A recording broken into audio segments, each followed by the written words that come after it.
No início do século XX, uma guerra estava a caminho. Mas não uma guerra com balas e bombas. Uma guerra de sabor, de marketing e de dominação do mercado. Era uma época de inovação e mudança. E duas gigantes estavam para surgir. De um lado, a Coca-Cola com a sua fórmula secreta e sabor inconfundível. E do outro lado, a oponente Pepsi, que estava pronta para desafiar o status quo com sua abordagem ousada e progressista. Ambas as empresas tinham um objetivo em comum: conquistar o paladar do público. Mas como elas fariam isso? Que estratégias elas utilizariam? E o mais importante, quem sairia vitorioso dessa batalha épica? E uma batalha assim, que valia de tudo: dedo no olho, chute nas partes íntimas, mordida, tudo para ver quem conquistava mais o favoritismo do público, das famílias americanas e, posteriormente, do mundo todo. Prepare-se para mergulhar na fascinante história da guerra comercial entre a Coca-Cola e a Pepsi. Mas antes, não esqueça de se inscrever aqui no canal Polímata e já deixar aí, ó, o seu like para me ajudar a produzir mais conteúdos como esse.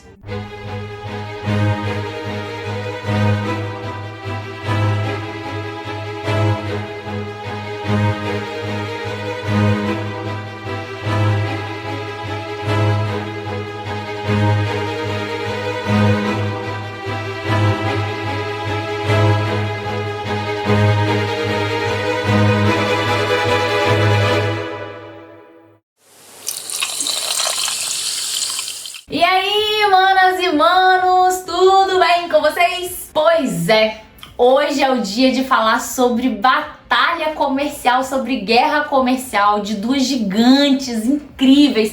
Que assim, é muito difícil alguém que não tenha ouvido falar de Coca-Cola ou Pepsi na vida. E eu, que sou formada em administração, com ênfase em comércio exterior, anos de experiência na área executiva comercial de uma multinacional. Olha, eu vou te falar, é uma das coisas que eu mais estudei sobre a estratégia de marketing, de posicionamento, de público-alvo dessas empresas. Obviamente, todos esses anos de experiências, todos esses anos de existência, né, são empresas centenárias, não vai caber só aqui em um vídeo. Então, neste primeiro vídeo, nós vamos falar sobre o iniciozinho de cada uma dessas empresas, como elas foram crescendo e se posicionando. E aí, se vocês gostarem, se vocês me apoiarem, colocarem lá nos comentários, ó, quero parte 2 e tudo mais, aí eu vou produzir a parte 2 pra vocês. Beleza? Combinado? Então vamos lá. O ano é 1885, na cidade de Atlanta, do estado da Geórgia, nos Estados Unidos. John Pemberton era um veterano de guerra, ele tinha lutado ali na Guerra Civil Americana, aquela guerra do Sul contra o Norte, confederados contra a União, Yankees, né? O Sul escravagista, o Norte já era abolicionista. Enfim, ele lutou nessa guerra pelo Sul, nos confederados, e ele também era um farmacêutico. E John Pemberton, ele fazia ali um xaropezinho que curava absolutamente tudo. E esse xarope foi ficando famoso. E além disso, ele fazia o vinho francês de coca, que era uma bebida também que curava tudo. Então, todo dia um lá e batia na porta da casa dele. Tô com dor de cabeça. Ele toma vinho francês de coca. Tô com lombar. Vinho francês de coca. Dor na virilha. Vinho francês de coca. E só que o vinho francês de coca possuía o quê? 1/3 de folha de coca. E, obviamente, as pessoas estavam ficando viciadas naquilo, né? Ainda não tinha exatamente conhecimento a respeito disso, mas as pessoas com certeza estavam já assim fingindo dor de cabeça só para tomar um negócio. Porém, o que acontecia? Nessa mesma época começou a lei seca nos Estados Unidos. A lei seca, para quem não sabe, foi quando o país começou a impor que as pessoas não poderiam mais beber nenhum tipo de bebida alcoólica. Eu não vou beber cachaça nem nada. Olha, rapaz, aqui tem atitude. Eu vou tomar atitude agora. E isso foi acontecendo em alguns estados e já estava ali, ó, para chegar em Atlanta. O John pensou, olha, quando chegar aqui o movimento da temperança, eu preciso de estar pronto, porque eles vão me proibir de vender meu vinho francês de coca. Então eu tenho que fazer alguma outra outra receita. Foi quando ele foi lá pro porão dele, né? Ele farmacêutico, conhecedor de várias plantas, conhecedor de várias receitas, ele foi e montou um novo xarope, aonde ele continuou colocando a folha de coca. Aí ele adicionou nozes de cola, que é muito rica em cafeína, só que muito amarga. Então ele tinha que, ó, tacar açúcar, muito açúcar, e colocava um óleo aromatizante com laranja, limão, canela, várias outras coisas. E além disso, um ácido cítrico que era pra dar uma agradada ali no paladar e tudo mais. E o corante caramelo, que naquela época todos os farmacêuticos já tinham o costume de utilizar. Por quê? Ele deixava ali a bebida escura, então se caísse cinza, se caísse mosca, se entrasse um rato, qualquer coisa, né? Não dava pra ver, dava pra esconder ali qualquer tipo de sujeira que entrasse na bebida. E assim ele criou a bebida da temperança, que seria um xarope, só que ele adicionava a água gaseificada e fazia um refrigerante ao invés de fazer o vinho francês de coca que ele fazia anteriormente. E aí quem entrou na jogada? Frank Robinson. Robinson, ele era um contador e também ele dirigia uma agência de publicidade. Ele era um cara assim muito crânio pra isso. Ele olhou e falou: cara, essa bebida do Pemberton está fazendo muito sucesso. E aí ele propôs uma parceria dele entrar com a publicidade da bebida do Pemberton. E inclusive o Pemberton incumbiu ele e falou: ah, então beleza, vamos fechar aqui a parceria. Cara, veio um nome legal aí pra bebida, eu não sei que nome dá. E aí Robinson veio com a ideia de Coca-Cola. Coca por causa das folhas de coca que eram utilizadas na receita e cola por causa das nozes de cola. Ele escolheu o nome tanto pelos ingredientes quanto porque era eufônico, agradável de se ouvir e fácil de falar também. E foi assim que o nome da gigante Coca-Cola foi escolhido. E ele também foi o responsável por escrever o nome Coca-Cola na escrita spenceriana, porque ele era contador e naquela época eram pessoas que escreviam dessa forma, aquela letra cursiva bem desenhada e tudo mais. Então a primeira marca, aquela primeira logomarca da Coca-Cola, lógico que sofreu alterações com o tempo, mas ali o cerne principal foi criado pelo Robinson. E hoje é uma das marcas registradas mais valiosas e mais conhecidas do mundo. Essa nova fórmula que foi criada foi introduzida no mercado em 8 de maio de 1886, na farmácia de Jacobs, em Atlanta. Ou seja, inicialmente se vendia apenas em farmácia, mas posteriormente eles começaram a colocar o líquido em máquinas de refrigerante. E aí foi onde que o público foi conhecendo um pouco mais a Coca-Cola. No entanto, Pemberton, como eu tinha dito, era veterano de guerra e na guerra ele tinha sofrido um ferimento muito grave. E esses ferimentos lhe causavam muita dor. E ele já estava viciado em morfina e mesmo assim ele não conseguia apaziguar a dor. Em dado momento, ele já estava acamado, ele já não conseguia mais produzir e aí ele viu que ele estava ficando falido, ele já não tinha mais o ganha-pão, já não conseguia mais trabalhar. Foi então que ele decidiu vender parte do empreendimento dele e aí ele ofereceu, o primeiro que apareceu lá, comprou e levou. Só que ele fez isso pelas costas do Robinson e não ficou nem sabendo, ficou desolado.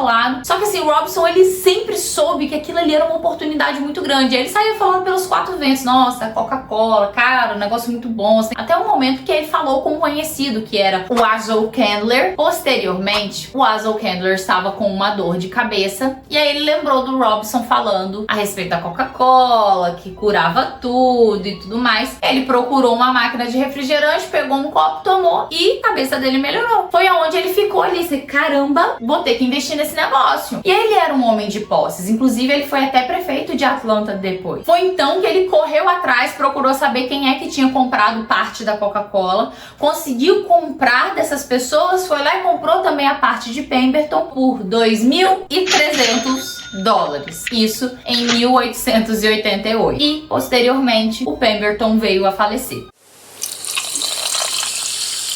O Candler mudou a fórmula da Coca-Cola. Ele acrescentou mais açúcar e ele deixou poucos vestígios de coca. Porque naquela época o pessoal já estava especulando, já começou a falar sobre vício, que aquilo estava muito vicioso, as pessoas já estavam ligadas ali no que representava a coca. E ele só não tirou tudo para não invalidar a marca registrada, né? E chamou, obviamente, o Robinson de volta para o marketing. Foi então que o Robinson criou o primeiro slogan da Coca-Cola: beba Coca-Cola, deliciosa, refrescante.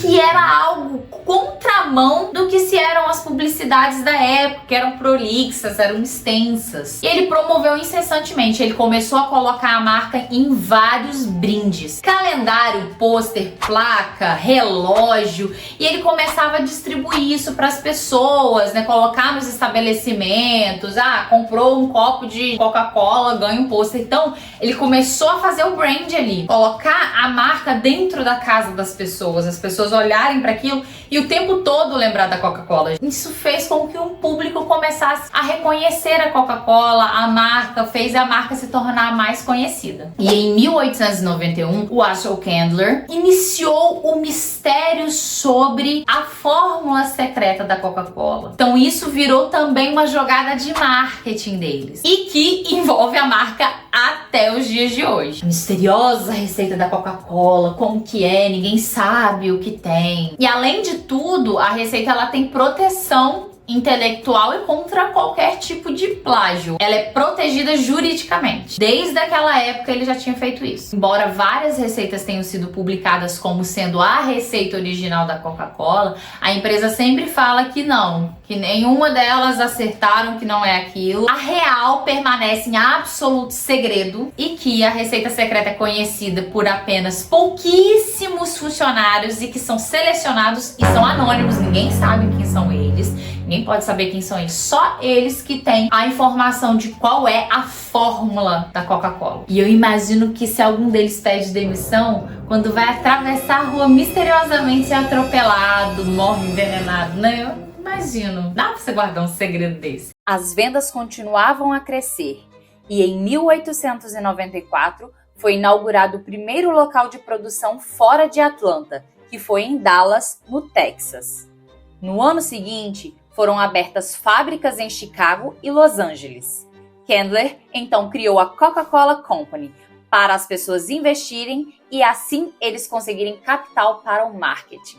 E foi então que o Robinson teve uma ideia genial, mas na época o Candler ficou meio assim, cara, você é louco, não vai dar certo. O que o Robinson falou? A gente tinha que distribuir vouchers para as pessoas ganharem um copo de Coca-Cola grátis. Quanto pelo jornal, hein? Nada, é de graça. Não, é muito caro. É óbvio que deu super certo, porque de graça até injeção na testa, diria a minha avó. Então as pessoas falavam, é de graça eu quero. Ia lá, experimentava e ó, pronto. Achava uma delícia, já queriam. Então assim, ele conseguiu alcançar um grande público fazendo essa ação de marketing. O cara era bem genial mesmo. E estratégia 10 de 10. E aí muitas pessoas passaram a provar Coca-Cola, a gostar, passou a ser a bebida favorita do sul dos Estados Unidos. Só que continua aquela especulação sobre o vício, sobre a coca.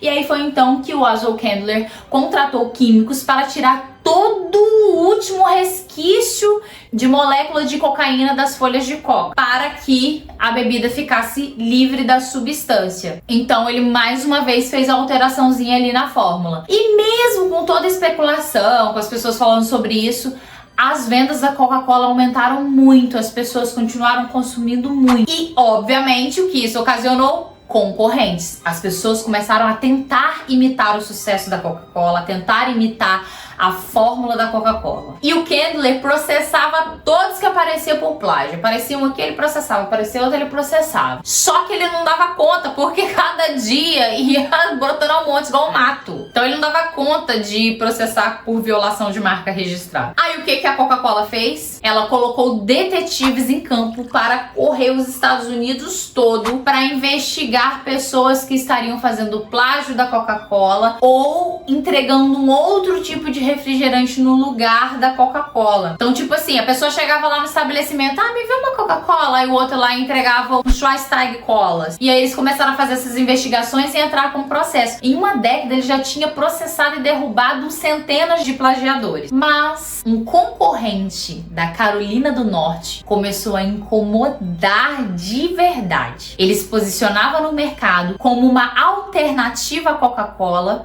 de um refrigerante livre de drogas e também uma opção mais barata. E o nome dela, vocês adivinham? Pepsi Cola. E aí, na Carolina do Norte, em 1898, Caleb Branham, um farmacêutico, estava produzindo o seu xarope com água gaseificada. E ele era conhecido como... Não é Pepsi. É a bebida do Brad. Brad Drink. Nossa, que criativo, gente. Muito criativo. Não, só fazer o velório e enterrar a criatividade dela, porque ela está morta. Mas enfim, alguém chegou pra ele, provavelmente alguém igual eu, e falou assim: cara, muito ruim o nome, tá horrível, muda, faz outro, tá muito ruim. E aí ele renomeou a bebida dele de acordo com os termos pepsina e cola. A pepsina era uma medicação que ajudava na digestão. E apesar dela não estar presente na receita que ele fazia, como ele acreditava que a bebida ajudava na digestão, ele meio que deu uma homenageada à pepsina. E a cola por causa das nozes de cola. Então, ele nomeou de Pepsi Cola. Muito melhor, né? O Branham, ele era mais progressista, ele era mais assim, olhava pro lado mais tecnológico da coisa, e ele foi o primeiro a utilizar a tecnologia do engarrafamento. E isso foi determinante para aumentar as vendas da Pepsi. Por quê? As pessoas só tinham acesso ao refrigerante indo até as máquinas de refrigerante, que só ficavam em grandes cidades, nos grandes centros. Com o engarrafamento do refrigerante, ele conseguiu começar a vender para essas zonas mais afastadas. Então, foi, lucrando muito mais com vendas para um público que antes não conseguia consumir o seu refrigerante. E depois disso, ele foi e construiu a sua própria fábrica de engarrafamento. E também ele foi lá e fez uma negociação com outras fábricas. Tipo assim, ao invés de você produzir a sua cola que ninguém quer, ninguém compra, que é muito ruim, a minha é muito melhor. E aí ele negociou com esse pessoal o seguinte: olha, se vocês venderem só a minha Pepsi, eu te dou o monopólio e vocês vão ter o monopólio da fabricação e de venda local. E ele ganhava dinheiro como? Vendendo o xarope pra eles. Então todo mundo saía ganhando nisso. Então, em 1915... ele ficou milionário com toda essa estratégia que ele teve. Por outro lado, o Asa Candler da Coca-Cola já não acreditava no sucesso do refrigerante engarrafado. Então, por várias vezes ele recebeu essa proposta, mas ele não queria de jeito nenhum. Ele achava as fábricas de engarrafamento muito insalubres, ele achava que aquilo ali poderia manchar a reputação da Coca-Cola por causa disso. Então, ele era bem reticente em relação a isso. Mas em 1899, depois de muita insistência, ele deu concessão a dois advogados, que eram o Benjamin Thomas e Joseph Whitehead, para que eles engarrafassem a Coca-Cola com exclusividade nos Estados Unidos. E aí o que esses dois advogados fizeram, que eles foram muito espertos? Eles não saíram abrindo fábricas, eles abriram franquias de fábricas. Por exemplo, eles franquearam: olha, quem quer participar aqui do engarrafamento da Coca-Cola? Como ela já estava bem famosinha, centenas de fábricas se alistaram, né? E aí eles foram selecionando as melhores de cada região, vários em pontos estratégicos, e todos saíram ganhando com isso. Por quê? O Asa Candler vendia o xarope, ganhava. Os advogados revendiam esse xarope, fora que eles ganhavam em cima das fábricas também, porque eles que tinham colocado elas na jogada, e o pessoal da fábrica ganhava com o engarrafamento e a venda. Então saiu todo mundo rico dessa história também. E praticamente em tempo recorde, e meio que quase que sem querer, a Coca-Cola abriu uma rede nacional de engarrafamento. Logo nos primeiros anos do século XX, a empresa já contava com mais de 400 fábricas de engarrafamento por todos os Estados Unidos e também tinha no Panamá, Canadá e Cuba. No entanto, essa capilaridade também trouxe alguns problemas para a Coca-Cola, já que cada um fazia as coisas à sua maneira, não existia uma padronização. Então foi então que o Robinson e o Ozell Candler falou, opa, não, pera, a gente tem que ter uma identidade de marca. E aí em 1915 eles decidiram que tinha que padronizar a embalagem e eles criaram um concurso aonde esses fabricantes teriam que enviar modelos para poder ver qual seria o melhor e aquele modelo que vencesse todo mundo teria que seguir. O vencedor foi Alexander Samuelson. Sua criação foi utilizada durante 30 anos e batizada de garrafa Contour e se tornou seu modelo mais famoso até hoje, mesmo sofrendo algumas alterações. E sabe de onde veio a inspiração para o modelo? Das favas de cacau. E uma curiosidade, quando foi criada, a Coca KS veio em um tamanho maior que o que era considerado normal. KS é a abreviação de King Size, o que não faz muito sentido, mas no princípio a Coca normal era menor, tinha apenas 185 ml, e a Coca KS chegou às lojas com 290 ml, a quantidade considerada ideal para matar a sede de uma pessoa. A gente sabe que durante a Primeira Guerra Mundial, os Estados Unidos lucrou muito, né, com as exportações que eles faziam, principalmente da parte agrícola, né, porque a Europa estava lá toda destruída, os Estados Unidos, mandando arma, né, fabricação ganhando dinheiro com arma e com alimentos também que eles exportavam. Quando acabou a guerra também, houve uma queda brusca nas exportações, né, e aí os Estados Unidos sofreu bastante com isso. Só que durante a guerra, o governo ele impôs um controle de preço em cima de alguns produtos agrícolas, principalmente o açúcar. Ele ali controlava esse preço para que não subisse muito. O que o produtor ele costumava fazer? Exportar o máximo que podia, deixava pouco dentro do país e aí o preço ia lá nas alturas. Então o governo ele controlava muito.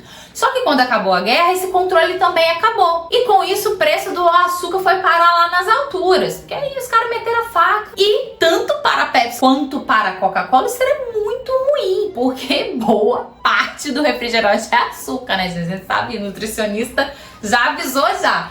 Então, assim, para eles ficou muito ruim isso. Então, por volta de 1920, tanto o Ozell Candler quanto o Bradham, eles compraram açúcar com medo que o preço subisse mais ainda. Até mesmo porque tinha jogada de bolsa de valores e tudo mais. Então eles pensaram assim, cara, o preço vai subir muito mais do que já tá. Então eu preciso até de ter um estoque aqui para me resguardar. Só que aconteceu o contrário.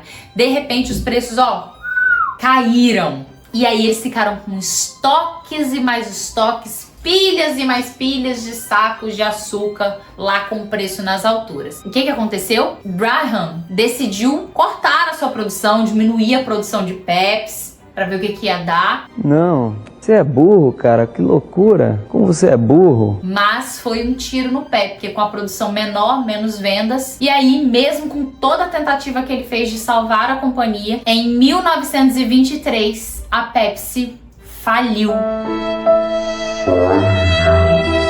Depois de 17 anos de sucesso. Não só a Pepsi, mas como outras empresas de cola também faliram. Mas a gigante Coca-Cola não. Ela conseguiu sobreviver e prosperar graças a um empréstimo multimilionário, dando a sua fórmula secreta como garantia. E com seus oponentes na lona, aí a Coca-Cola tinha caminho livre e cresceu cada vez mais e criou raízes no cotidiano das famílias americanas.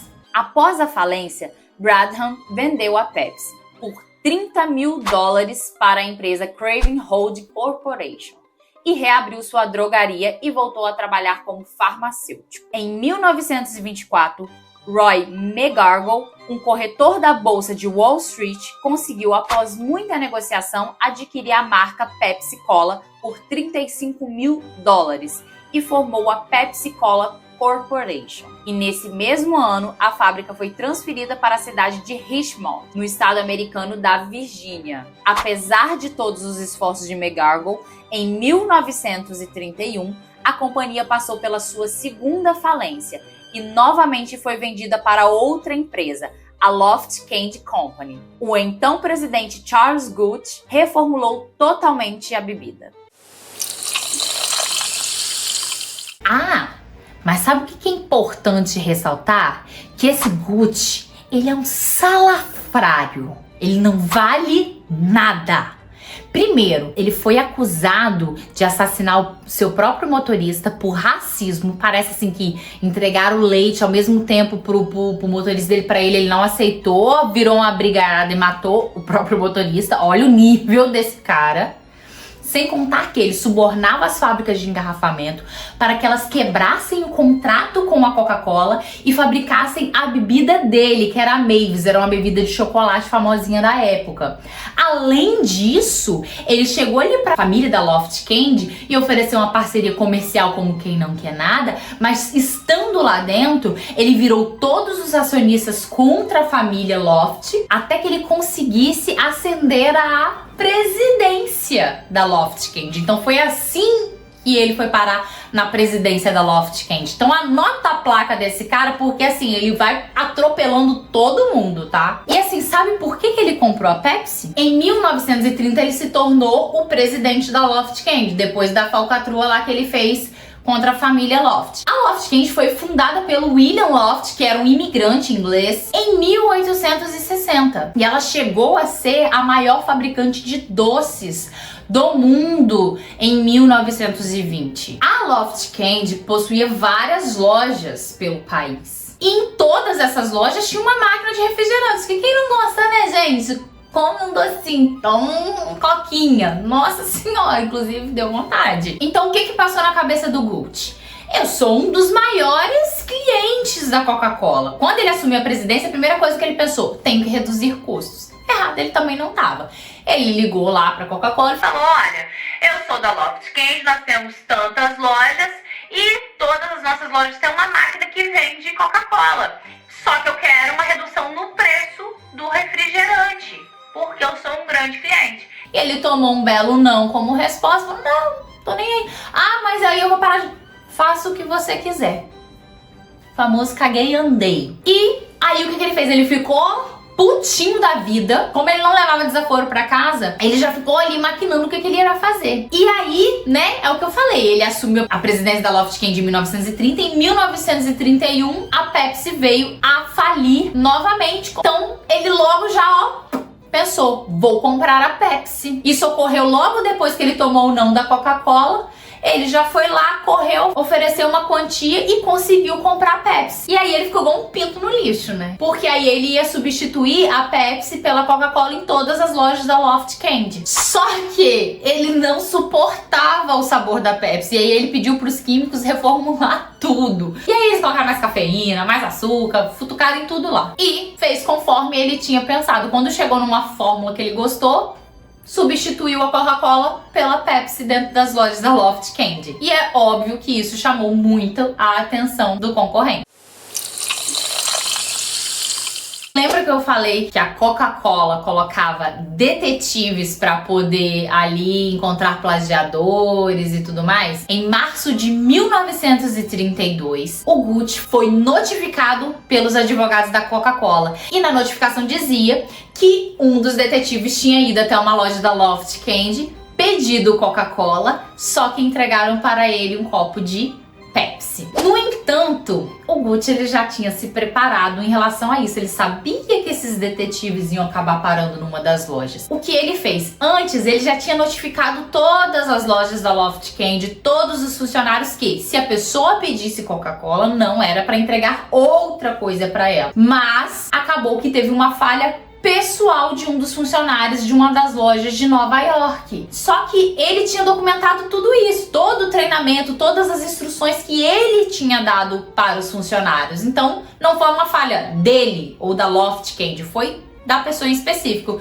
E aí o juiz decidiu que era improcedente o processo que a Coca-Cola movia contra a Pepsi e que a Coca-Cola deveria apenas ter notificado a Pepsi, que aquilo ali não foi uma ação de má fé da Loft Candy, e sim um erro pessoal de um dos funcionários. Então, a Coca-Cola não teve êxito no seu primeiro processo movido contra a Pepsi. Mas mesmo assim, ele passou por muitos problemas, porque os clientes reclamavam muito. Ah, eu não quero Pepsi, eu quero Coca-Cola. Então ele teve que enfrentar isso. E em 1933, quase que a Pepsi fale novamente. Foi então que o Gucci teve uma sacada de gênio. O que ele pensou? Olha, a maior parte do refrigerante é água, a água é mais baratinho. O que eu posso fazer? Cara, eu vou vender mais pelo mesmo preço, já que o custo dele não aumentava tanto assim. Então ele passou a vender a garrafinha de 354 ml da Pepsi pelo mesmo preço da garrafa de 177 ml da Coca-Cola. Ou seja, o dobro pelo preço de uma. E como era uma época onde o país estava ali tentando se recuperar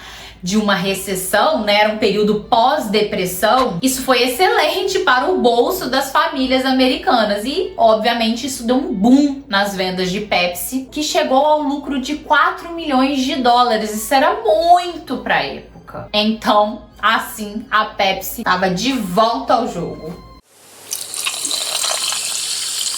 E aí nós temos uma outra virada de jogo. Em 1935, a Loft Candy começa a falir. Só que o Gucci tava nem aí, porque o negócio dele agora era Pepsi, que dava altos lucros. Então, ó, ele meteu o pé e deixou a família Loft se lascar.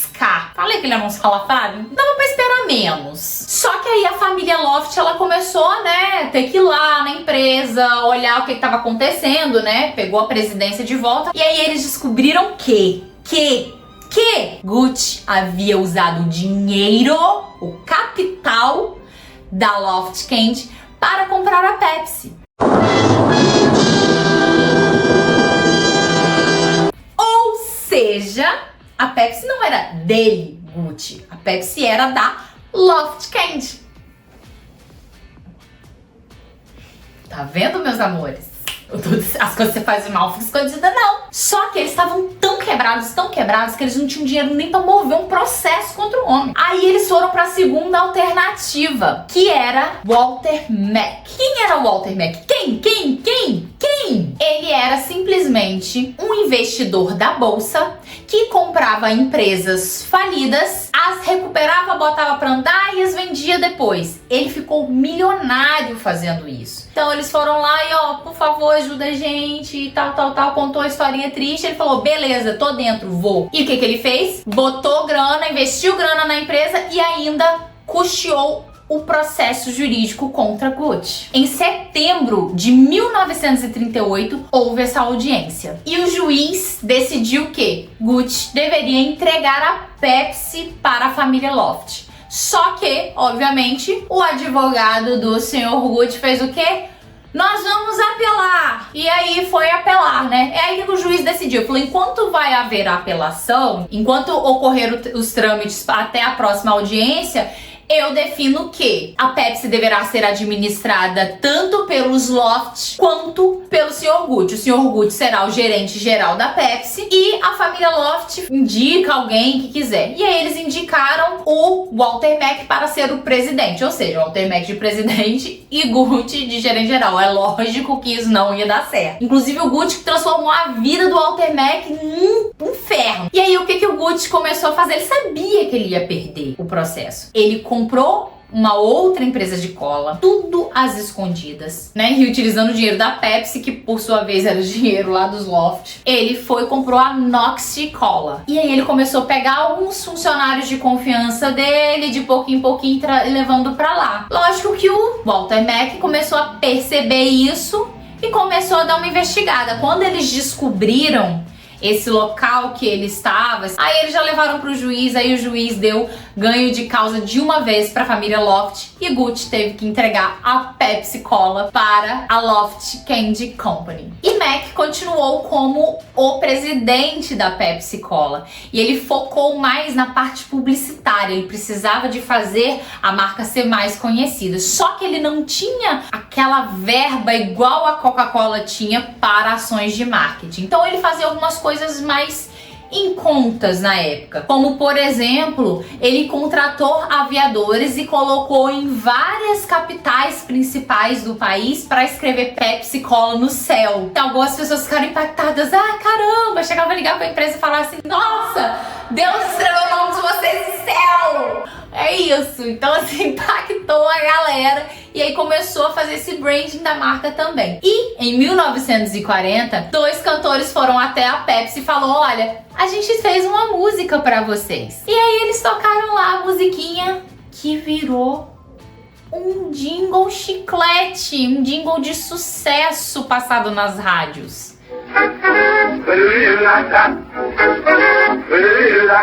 Pepsi Cola, it's a pot, 12 ounces, that's a lot, twice as much more nickel too. Pepsi Cola is the drink for you. A música virou o maior sucesso das rádios. Até as rádios que inicialmente não queriam tocar o jingle pra Pepsi começaram a tocar de graça, sem cobrar nada a Mac por isso. As pessoas ligavam pra rádio e falavam: ai, toca a música da Pepsi. Que Frank Sinatra o quê? Eu quero ouvir a musiquinha da Pepsi, eu quero Nickel Nickel. De tão chiclete que ela virou. Então foi um dos maiores sucessos mundiais de jingle. Foram um dos primeiros jingles que existiram. E foi tão sucesso que foi gravado em 55 idiomas. E isso, obviamente, fez disparar as vendas do refrigerante. E aí foi onde a Pepsi, ó, atrás da Coca-Cola. Então, pela primeira vez em anos, a Coca-Cola tinha, sim, um concorrente à altura, brigando de igual para igual. Isso até 1941, onde a Coca-Cola ela consegue se distanciar da Pepsi. E vocês não vão imaginar por causa de quê? Por causa da Segunda Guerra Mundial. Mas este vídeo chegou ao final, manas e manos. Pois é, e se você quer ver a continuação dessa história, saber como que foi o desenrolar nos próximos anos, até chegar aquelas batalhas épicas dos comerciais de TV, comenta aqui, ó, faz a parte 2, faz a parte 3, que eu trago pra vocês essa história dessa guerra comercial épica entre essas duas gigantes. E não esqueça de se inscrever aqui no canal Polímata. É só um botãozinho que você tem que clicar. Se inscreva aqui e deixe também o seu like maroto aí para reforçar a nossa amizade. Até a próxima! Acho que vou tomar uma coquinha.